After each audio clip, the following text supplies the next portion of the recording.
여러분 안녕하십니까? 뉴스투데이 제주입니다. 한라산과 성산일출봉과 함께 유네스코 세계자연유산으로 등재된 거문오름 일대 용암동굴은 만장굴 일부 구간을 제외하고는 보전을 위해 일반인 탐방이 제한되고 있는데요. 신비로운 용암동굴의 내부를 생생한 화면으로 탐방할 수 있는 길이 열렸습니다. 김항섭 기자입니다. 캄캄한 부고름굴 입구를 들어가자 터널처럼 거대한 동굴 내부가 모습을 드러냅니다.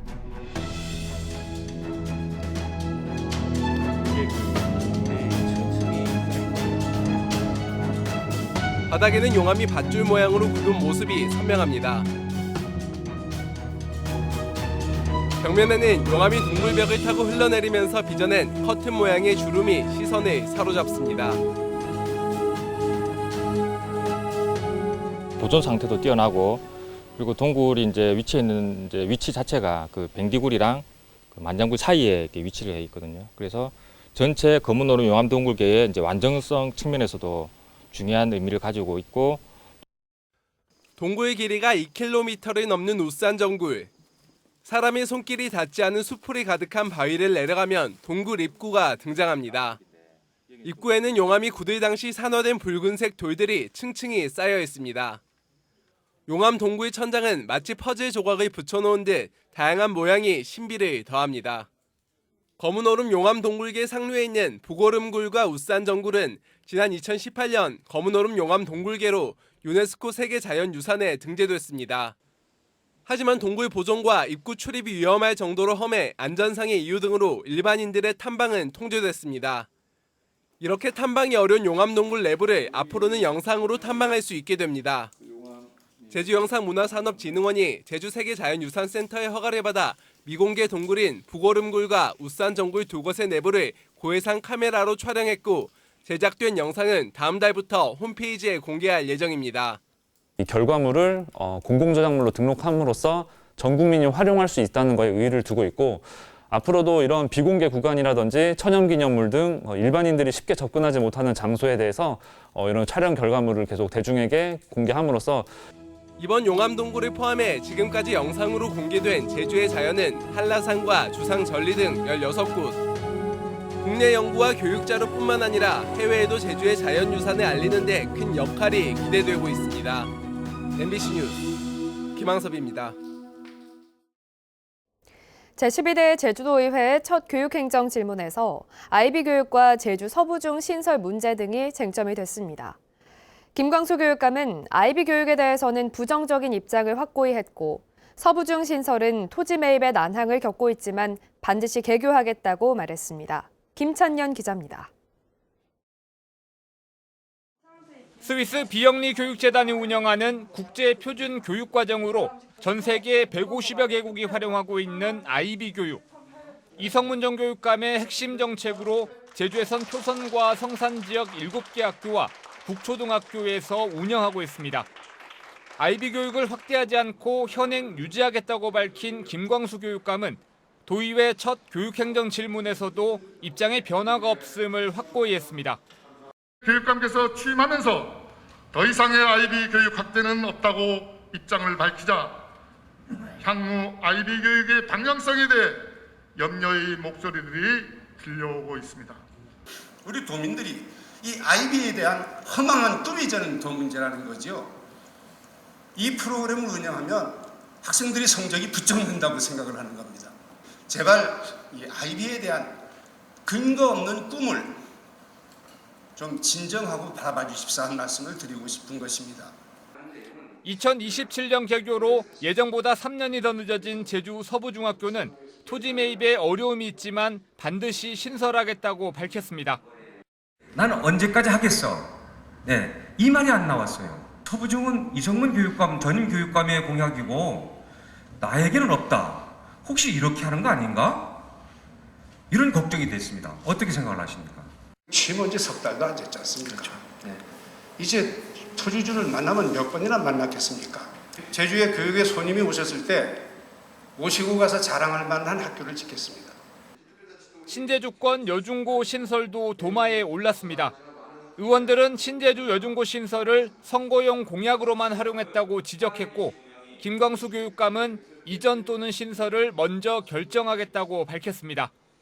과연 전환이 맞는지 아니면 이전이 맞는지 타당성은 어느 정도인지 재정은 얼마가 필요한지 등을 용역에 의해서 결정을 한 다음에 또 교육청 조직 개편에 제2부교육감직제를 신설하는 것이 어떠냐는 제안에 긍정적으로 검토하겠다고 답했습니다.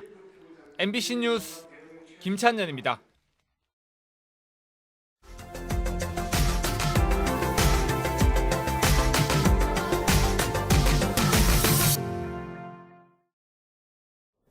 지역 경제를 살리겠다며 자치단체마다 지역 화폐를 많이 도입했습니다. 10% 할인된 가격으로 구매하거나 소비액만큼 적립해주는 제도인데요. 그런데 정부가 내년부터 국비 지원 중단 방침을 밝히면서 운영에 어려움이 불가피해졌습니다. MBC 강원 영동 홍한표 기자가 보도합니다. 먹을거리와 식재료가 풍성한 전통시장. 물품을 구매하고 지역 화폐로 지불하는 시민들이 적지 않습니다. 지역 화폐의 인기 비결은 10% 할인된 금액으로 상품권을 구매하거나 현금처럼 쓸 수 있는 포인트가 적립되기 때문입니다. 요즘처럼 고물가 시대에 수요가 많을 수밖에 없습니다.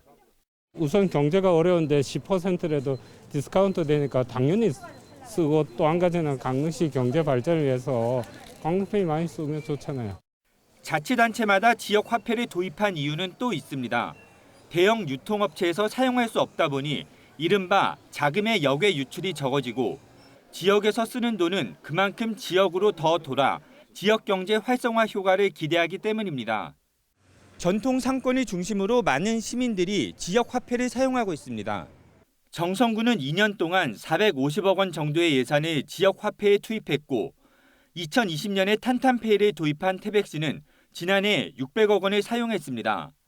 그런데 정부가 내년 예산안에서 지역 화폐 국비 지원을 전액 삭감하기로 했습니다. 지난해 평균 70% 정도, 올해는 40% 정도 지원했던 비율이 아예 사라지는 겁니다. 올해에만 1,200억 원의 예산을 세운 강릉시는 내년 시 재정을 올해와 똑같이 투입하더라도 500억 원 정도가 삭감되는 셈입니다. 시 재정에 큰 부담이 되는 게 사실입니다. 하지만 이제 시 재정하고 발행 규모하고 할인율 등을 좀 종합적으로 검토해서 소상공인들을 최대한 지원하도록 최대한 노력하겠습니다. 정부 기조에 발에 맞춘 강원도는 강원 상품권 발행 규모를 줄여나가고 있습니다. 지난해 1,285억 원에서 올해는 40%나 줄어든 770억 원만 발행하고 내년에는 500억 원으로 더 축소할 방침입니다. 5%의 할인폭은 더 내려갈 수도 있습니다. 상품권은 사실 5% 할인하는 것도 어떻게 보면 좀 특혜에 가까운 면이 있습니다. 지역 자금의 역외 유출 방지와 지역 골목 상권을 살리기 위한 지역 화폐, 국비 지원 중단으로 상품권 발행 효과가 약화될 것이라는 우려가 나오고 있습니다. MBC 뉴스 홍한표입니다. 빈 점포가 늘면서 상권이 무너져가던 조그마한 동네 시장이 MZ세대들의 명소가 됐습니다. 낡고 허름한 건물을 개조한 가게들이 그곳인데 이색적인 분위기와 감성이 더해져 단골 손님들까지 생겨나고 있습니다. 부산 MBC 김윤아 기자입니다. 조그만한 시장 골목을 따라 허름한 가게들이 옹기종기 붙어 있습니다. 낮고 낡은 건물들의 투박해 보이는 간판들이 지난 세월을 보여줍니다. 그 골목 사이사이 위치한 독특한 가게들. 여행용 가방을 끌고 와 줄을 서는가 하면 발길을 멈추고 사진을 찍느라 바쁩니다. 골목에 위치한 샐러드 가게는 오전부터 손님들로 북적댑니다. 젊은 사장님은 이 골목의 독특함에 끌려 코로나19 시국에 과감하게 창업을 했습니다. 뭐라 그럴까요? 그냥 그럴 곳이 아닌 것 같은데 있을 만한 가게이기 때문에 사람들이 조금 흥미로워 하시는 것 같아요. 부모님이 직접 농사지은 싱싱한 재료로 브런치 맛집으로 인정받았습니다. 식재료에 대한 질문이 제일 많으세요. 그러니까 저는 예를 들어서 인디언 감자라든지 그런 씨앗 같은 맛씨앗 같은 그런 좀 특별한 식재료 그런 것들 접하지 않은 식재료들을 조금 한식 식재료를 양식에 접목을 하려고 많이 노력을 하고 있거든요. SNS를 타고 입소문이 퍼지면서 호기심 많은 MZ세대 손님들에게 그야말로 핫플레이스가 됐습니다. 여기가 핫플리라고 소문이 많이 났거든요. 그래서 올 때마다 기분 사실 되게 좋고 사람들이 많으니까 여기 오면 자리가 있을까 말까 약간 긴장도 되고. 근데 옛날 그 시장 느낌 아니고 약간 트렌드 핫플리 돼가지고 젊은 사람들도 훨씬 많죠. 인근에 위치한 커피 가게에선 20대 사장님이 카페가 아닌 커피바라고 이름을 붙이고 맛있는 커피를 내립니다. 맛도 맛이지만 분위기와 감성에 반해 멀리서부터 찾아오는 손님들이 늘었습니다. 커피의 그 향미가 좀 좋은 곳이 있다고 해서 여기 저는 김해 사람인데 여기까지 찾아오게 됐고요. 여기는 뭔가 좀 상권이 좀 죽어 있는 것 같은데도 이제 군데군데 사람들이 다 있고 이렇게 좀 가게 안에는 또 이렇게 세련되게 꾸며놓은 게 좋은 것 같아요. 곳곳에 위치한 에스프레소 바와 와인 가게, 빵집까지 고급지고 화려한 가게도 아니고 멋진 바다가 보이는 곳도 아니지만 시장 낡은 골목에서 개성을 추구하는 MZ세대 사장님과 감성을 쫓는 손님들이 만나 활력을 불어넣고 있습니다. MBC 뉴스 김윤아입니다.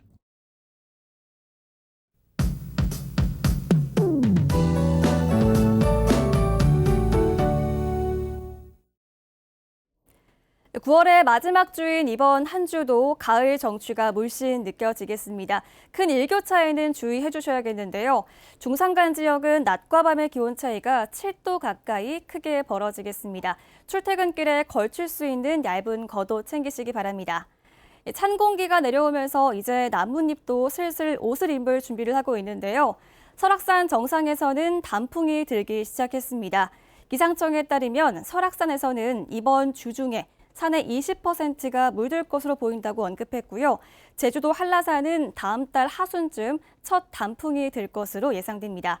대기가 차차 건조해지고 있는 만큼 가을 산행하시는 분들은 화재 사고에도 유의하셔야겠습니다. 오늘 서해상에 위치한 고기압의 가장자리에 들면서 제주 하늘에 구름이 많이 끼겠습니다. 구름 사이로 비추는 가을볕은 포근하겠지만 자외선 지수는 높겠습니다. 월요일 아침 현재 기온 보시면 21도 안팎으로 시작하고 있고요.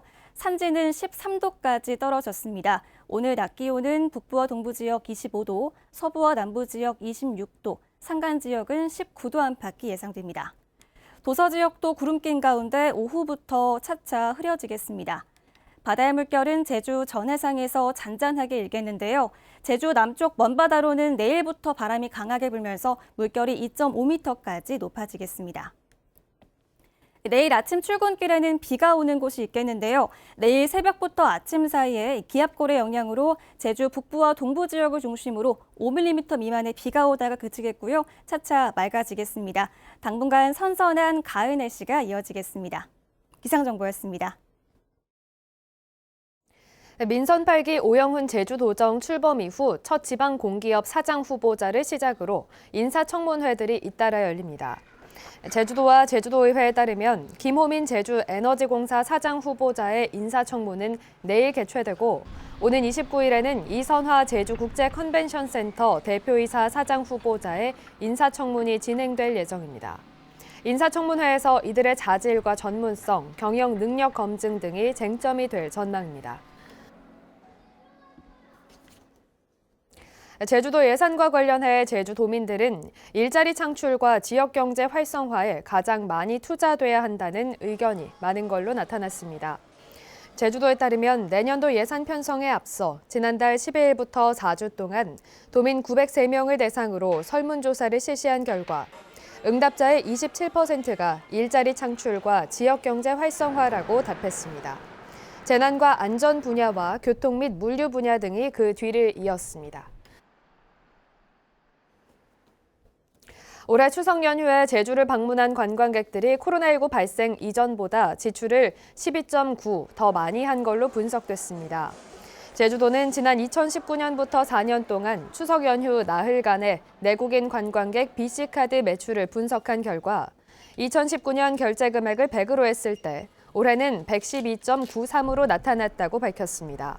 또 1인당 평균 결제 금액은 올해 추석 연휴에 18만 6천여 원으로 2019년보다 10% 더 쓴 것으로 분석됐습니다.